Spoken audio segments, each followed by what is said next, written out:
जो उनका अंत समय आया, हम सबको जाना तो है, मौत तो होनी है, उनका अंत समय आया तो उसने एक वसीयत लिखी। हमारे आश्रमों में मेहनत अगर जाते हैं तो उससे पहले वसीयत लिख के जाते हैं। बड़े बड़े धनपति होते हैं या बड़े परिवार वाले लोग होते हैं, वो वसीयत लिख के जाते हैं कि मेरे संपत्ति का उत्तराधिकारी कौन बनेगा अथवा संपत्ति किस प्रकार से बांटी जाएगी।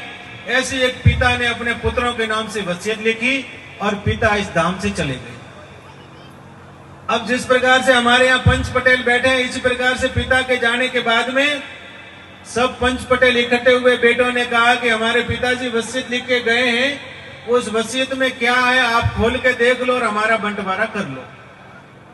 अब सारे पंच पटेल इकट्ठे हुए और वसीयत का कागज खोला गया तो उसमें लिखे हुए थे 19 ऊंट। अब 19 ऊंटों का बंटवारा उसने पिता ने कैसा लिखा कि उसमें से आधे ऊंट तो दे देना मेरे बड़े बेटे को, चौथा भाग दे देना मेरे छोटे बेटे को और 5वां हिस्सा दे देना मेरी बेटी को। अब सबसे बड़ी बात आई कि आधा 19 का आधा तो हो ही नहीं सकता। 19 का आधा हो सकता है क्या? अब ऊंट को आधा कैसे करें? तो 19 तो बहुत मंथन हुआ। मंथन होने के बाद में निर्णय ये हुआ कि ऐसा करो, ऊंट को बेच दो, बेच के जो पैसा आवे उसका भाग कर दो। पर बेटों ने कहा नहीं, जैसे मेरे पिताजी ने लिखा है ऐसा ही बंटवारा करना, ऊंटों को बेचना नहीं। अब ये मंथन चले रहा था, इसमें एक पड़ोसी था कोई गांव का ही, वो ऊंट पे चढ़कर और वहां पास में आया, इस प्रकार से अपने मंदिर के पास से निकल रहा था।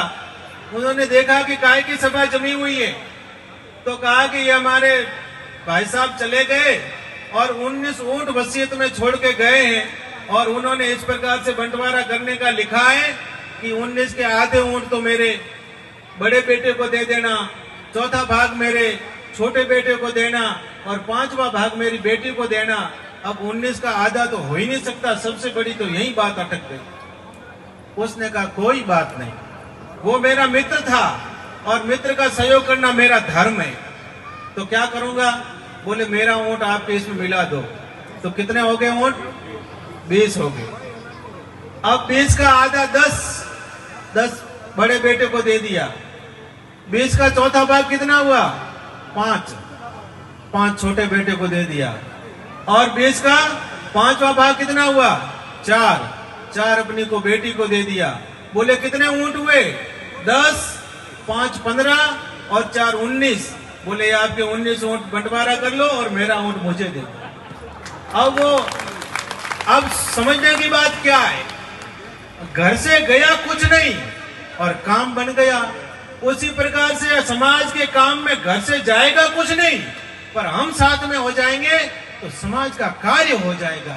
इसलिए समाज के कार्य में जिस प्रकार से उस आदमी ने ऊंट मिलाया था, ऐसे हम सब लोग अपना यथा सामर्थ्य जो कुछ मिलाएंगे उससे समाज का खूब भला हो जाएगा।